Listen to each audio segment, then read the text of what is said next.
प्रस्तुत है मुंशी प्रेमचंद की कहानी होली का उपहार।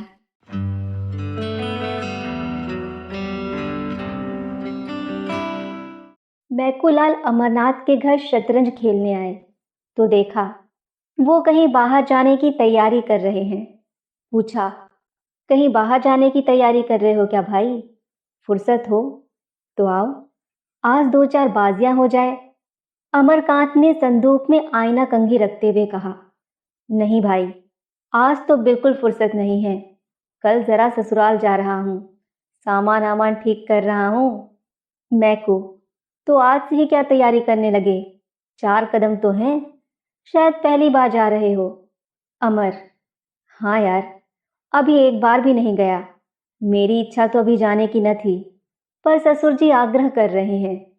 मैकू, तो कल शाम को उठना और चल देना, आधे घंटे में तो पहुंच जाओगे। अमर, मेरे हृदय में तो अभी से जाने कैसी धड़कन हो रही है।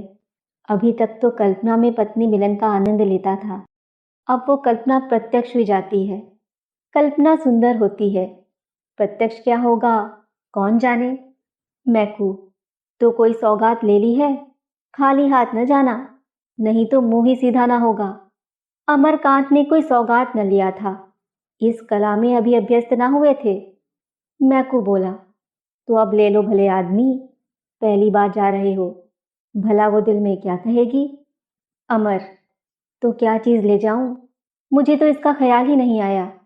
कोई ऐसी चीज बताओ जो कम खर्च और बाला नशीन हो, क्योंकि घर भी रुपए भेजने हैं, दादा ने रुपए मांगे हैं। मैकू माँ बाप से अलग रहता था, व्यंग करके बोला, जब दादा ने रुपए मांगे हैं तो भला कैसे टाल सकते हो? दादा का रुपए मांगना कोई मामूली बात तो है नहीं। अमरकांत ने व्यंग न समझकर कहा, हाँ, इसी वजह से तो मैंने होली के लिए कपड़े भी नहीं बनवाए। मगर जब कोई सौगात ले जाना भी जरूरी है तो कुछ न कुछ लेना ही पड़ेगा। हल्के दामों की कोई चीज बताओ। दोनों मित्रों में विचार विनिमय होने लगा। विषय बड़े ही महत्व का था। उसी आधार पर भावी दाम्पत्य जीवन सुखमय या इसके प्रतिकूल हो सकता था। पहले दिन बिल्ली को मारना अगर जीवन पर स्थायी प्रभाव डाल सकता है, तो पहला उपहार क्या कम महत्व का विषय है? देर तक बहस होती रही, पर कोई निश्चय न हो सका। उसी वक्त एक पारसी महिला एक नए फैशन की साड़ी पहने हुए मोटर पर निकल गई। मैकूलाल ने कहा, अगर ऐसी एक साड़ी ले लो तो वो जरूर खुश हो जाए। कितना सूफियाना रंग है, और वजह कितनी निराली। मेरी आंखों में तो जैसे बस गई। हाशिम की दुकान से ले लो, 25 रुपए में आ जाएगी। अमरकांत भी उस साड़ी पर मुग्ध हो रहा था।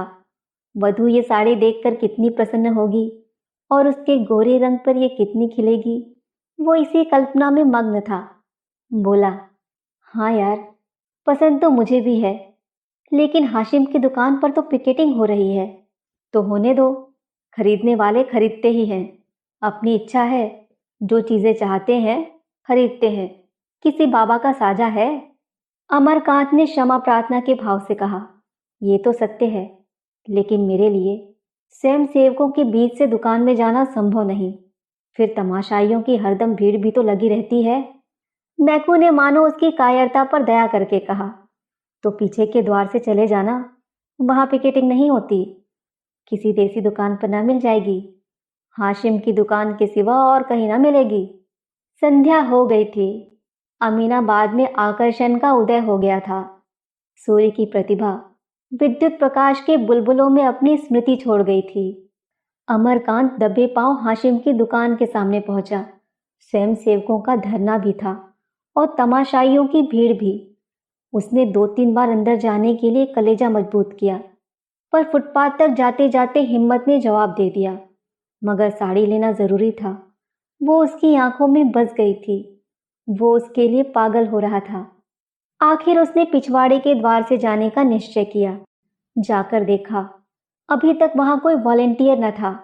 जल्दी से एक सपाटे में भीतर चला गया और 20-25 मिनट में उसी नमूने की एक साड़ी लेकर फिर उसी द्वार पर आया।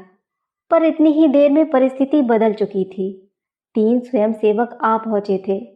अमरकांत 1 मिनट तक द्वार पर दुविधे में खड़ा रहा। फिर तीर की तरह निकल भागा और अंधाधुंध भागता चला गया। दुर्भाग्य की बात, एक बुढ़िया लाठी देखती हुई चली आ रही थी। अमरकांत उससे टकरा गया। बुढ़िया गिर पड़ी और लगी गालियां देने। आंखों में चर्बी छड़ गई है क्या? देख कर नहीं चलते? ये जवानी ढह जाएगी एक दिन। अमरकांत के पांव आगे न जा सके। बुढ़िया को उठाया और उससे क्षमा मांग ही रहे थे कि 3 स्वयं सेवकों ने पीछे से आकर उन्हें घेर लिया। एक स्वयं सेवक ने साड़ी के पैकेट पर हाथ रखते हुए कहा, बिल्लाती कपड़ा ले जाए का हुक्म नहीं ना, बुलाई है तो सुनत नहीं हो। दूसरा बोला, आप तो ऐसे भागे जैसे कोई चोर भागे। तीसरा, हजारन मन नहीं पकड़ी पकड़ी के जेहर में भरा जाता है, देश में आग लगी है और इनका मन बिल्लाती माल से नहीं भरा। अमरकांत ने पैकेट को दोनों हाथों से मजबूत करके कहा, तुम लोग मुझे जाने दोगे या नहीं? पहले स्वयं सेवक ने पैकेट पर हाथ बढ़ाते हुए कहा, जाए क्या संदेही, बिल्लाती कपड़ा लेकर तुम यहां से कबो नहीं जा सकत हो। अमरकांत ने पैकेट को एक झटके में छुड़ाकर कहा, तुम मुझे हरगिज नहीं रोक सकते। उन्होंने कदम आगे बढ़ाया, मगर 2 स्वयं सेवक तुरंत उनके सामने लेट गए। अब बेचारे बड़ी मुश्किल में फंसे। जिस विपत्ति से बचना चाहते थे वो जबरदस्ती गले पड़ गई। 1 मिनट में 20 आदमी जमा हो गए। चारों तरफ से उन पर टिप्पणियां होने लगी।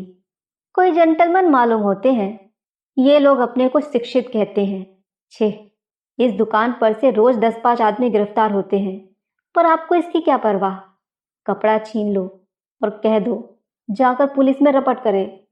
बेचारे बेड़ियां सी पहने खड़े थे, कैसे गला छूटे इसका कोई उपाय न सूझता था। मैकू लाल पर क्रोध आ रहा था कि उसी ने ये रोग उसके सिर मढ़ा। उन्हें तो किसी सौगात की फिक्र न थी। आए वहां से कि सौगात ले लो। कुछ देर तक लोग टिप्पणियां ही करते रहे। फिर छीन झपट शुरू हुई। किसी ने सिर की टोपी उड़ा दी। उसकी तरफ लपके तो एक ने साड़ी का पैकेट हाथ से छीन लिया। फिर वो हाथों हाथ गायब हो गई। अमरकांत ने बिगड़ कर कहा, मैं पुलिस में रिपोर्ट करता हूं। एक आदमी ने कहा, हाँ हाँ जरूर जाओ और हम सभी को फांसी चढ़वा दो। सहसा एक युवती खद्दर की साड़ी पहने एक थैला लिए निकली। यहाँ ये हुड़दंग देखकर बोली, क्या मामला है? तुम लोग क्यों इस भले आदमी को दिख कर रहे हो? अमरकांत की जान में जान आई। उसके पास जाकर फरियाद करने लगे, ये लोग मेरे कपड़े छीनकर भाग गए हैं और उन्हें गायब कर दिया। मैं इसे डाका कहता हूँ, ये चोरी है। इसे मैं न सत्याग्रह कहता हूँ न देश प्रेम। युवती ने दिलासा दिया, घबराइए नहीं, आपके कपड़े मिल जाएंगे। होंगे तो इन्हीं लोगों के पास। कैसे कपड़े थे? एक स्वयं सेवक बोला, बहन जी, इन्होंने हाशिम की दुकान से कपड़े लिए हैं। युवती, किसी की दुकान से लिए हो, तुम्हें उनके हाथ से कपड़े छीनने का कोई अधिकार नहीं।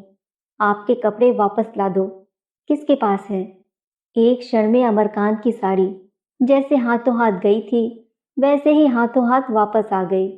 जरा देर में भीड़ भी गायब हो गई। स्वयं सेवक भी चले गए।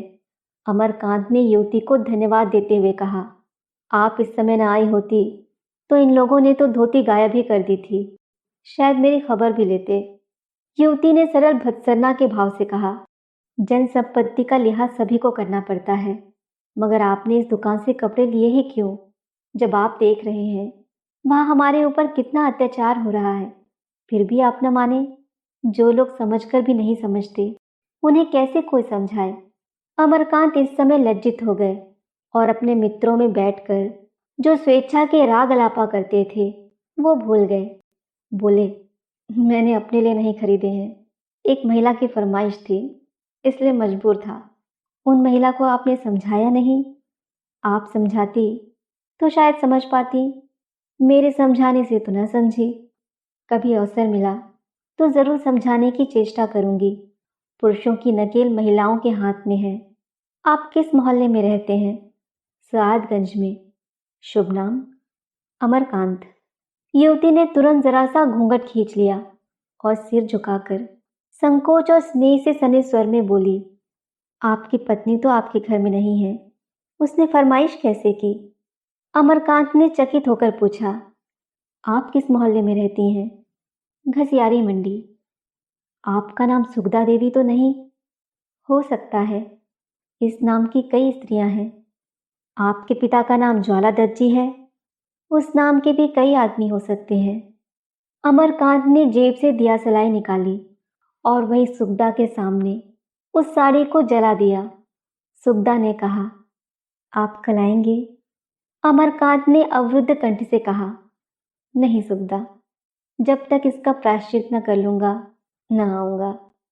सुगदा कुछ और कहने जा रही थी कि अमरकांत तेजी से कदम बढ़ाकर दूसरी तरफ चले गए। आज होली है, मगर आजादी के मतवालों के लिए न होली है न बसंत। हाशिम की दुकान पर आज भी पिकेटिंग हो रही है और तमाशाई आज भी जमा है। आज के स्वयंसेवकों में अमरकांत भी खड़े पिकेटिंग कर रहे हैं।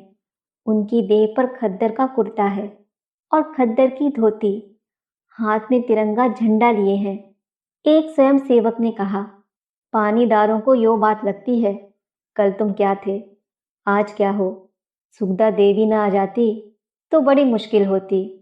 अमर ने कहा, मैं उनके लिए तुम लोगों को धन्यवाद देता हूँ, नहीं तो मैं आज यहाँ ना होता। आज तुम्हें न आना चाहिए था। सुगदा बहन तो कहती थी, मैं आज उन्हें न जाने दूंगी। कल के अपमान के बाद से अब मैं उन्हें मुंह दिखाने योग्य नहीं हूँ। जब वो रमणी होकर इतना कर सकती हैं, तो हम तो हर तरह के कष्ट उठाने के लिए ही बने हैं, खासकर जब बाल बच्चों का भार सिर पर नहीं है। उसी वक्त पुलिस की लारी आई। एक सब इंस्पेक्टर उतरा और स्वयंसेवक के पास जाकर बोला, मैं तुम लोगों को गिरफ्तार करता हूँ। वंदे मातरम की ध्वनि हुई। तमाशाइयों में कुछ हलचल हुई। लोग दो दो कदम और आगे बढ़ाए। स्वयंसेवकों ने दर्शकों को प्रणाम किया और मुस्कुराते हुए लॉरी में जा बैठे। अमरकांत सबसे आगे थे। लॉरी चलना ही चाहती थी कि सुगदा किसी तरफ से दौड़ी हुई आ गई। उसके हाथ में एक पुष्पमाला थी। लॉरी का द्वार खुला हुआ था। उसने ऊपर चढ़कर वो अमरकांत के गले में डाल दी। आंखों से स्नेह और गर्व की दो बूंदें टपक पड़ी। लॉरी चली गई। यही होली थी। यही होली का आनंद मिलन था। उसी वक्त सुगदा दुकान पर खड़ी होकर बोली, विलायती कपड़े खरीदना और पहनना देशद्रोह है।